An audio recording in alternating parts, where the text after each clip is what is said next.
Bonjour et bienvenue dans votre journal. À la une cette semaine, l'ancien Premier ministre Jean-Pierre Raffarin s'est déclaré favorable à l'indépendance de la Nouvelle-Calédonie et assure que ça n'a rien à voir avec les 250 000 € en espèces retrouvés dans sa valise au retour de son dernier voyage de Chine.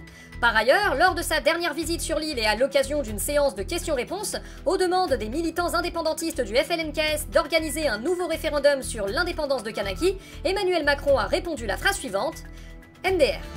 Justice américaine, l'ancien président Donald Trump a été reconnu coupable dans le procès de l'affaire Stormy Daniels. Roger, un commentaire? Eh bien, je pense que cette condamnation est une fumisterie de l'élite démocrato-wokiste pour discréditer le vrai président du peuple qui se bat contre l'État profond qui a fait perdre l'élection de 2020 en corrompant les boîtes à vote pour qu'il retire spontanément les bulletins des urnes. Et que quand Trump sera revenu au pouvoir, il pourrait reprendre le combat contre les bien-pensants bobo-socialistes. Merci Roger. La chaîne de télé LCI a créé une polémique avec l'interview du Premier ministre israélien Benjamin Netanyahou, accusé de crimes contre l'humanité.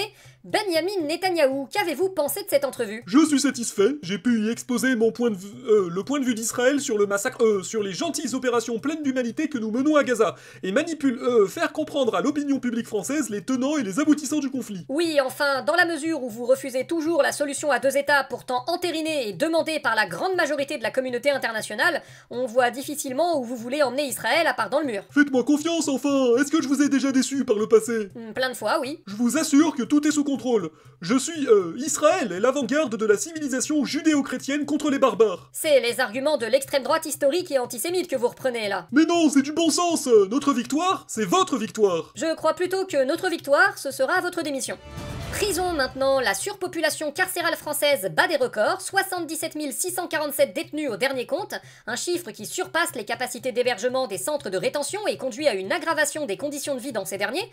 Gérald Darmanin, comment est-ce que vous expliquez ce chiffre? Bah quoi, c'est bien, non? Mais non, il n'y a pas assez de place pour tous les accueillir. C'est des criminels, on s'en fout, non? Le concept de justice réhabilitative, ça vous parle vraiment pas, on dirait. Non, c'est quoi? Rien du tout. Vous êtes rabat-joie quand même. Pour une fois qu'on est meilleur que les Allemands dans quelque chose, on pourrait célébrer. C'est un point de vue.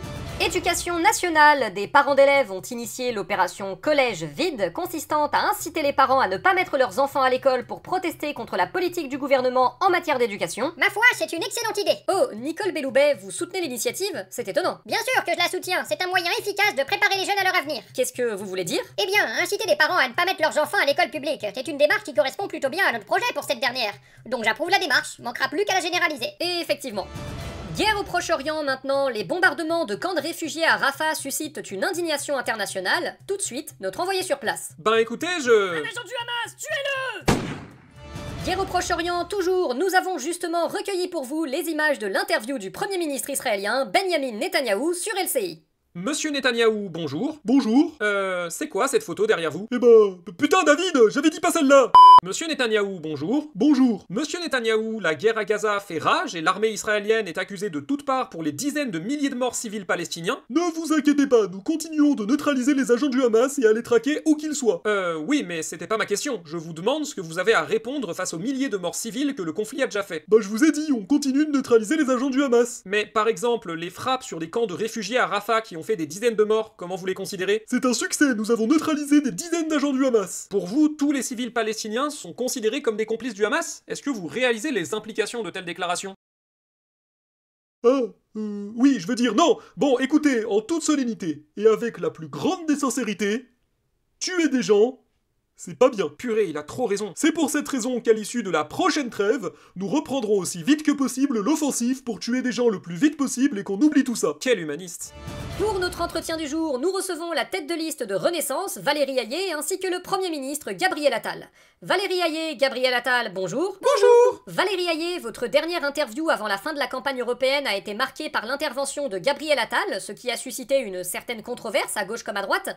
Est-ce que vous vous êtes considéré comme floué? Au fait, Absolument pas, on est complémentaires, Valérie et moi. On va tous les deux au contact avec l'extrême droite et l'extrême gauche pour porter nos valeurs républicaine. Je posais la question à Valérie Hayé. Ah oui, pardon, vas-y Valérie. Eh bien, je souhaiterais qu'on se rappelle que je suis la tête de liste de Renaissance au Parlement européen, parlement dans lequel j'ai eu une présence et une activité importante au sein de mon groupe. Alors... Vous voyez, elle est super forte Valérie. Elle va tous les bouffer, vous inquiétez pas. Quelque chose à rajouter? Non, c'est bon. Également, votre candidature avait suscité une certaine indifférence. On avait l'impression que vous aviez été un peu forcé à dire oui après que tous les autres candidats potentiels avaient refusé.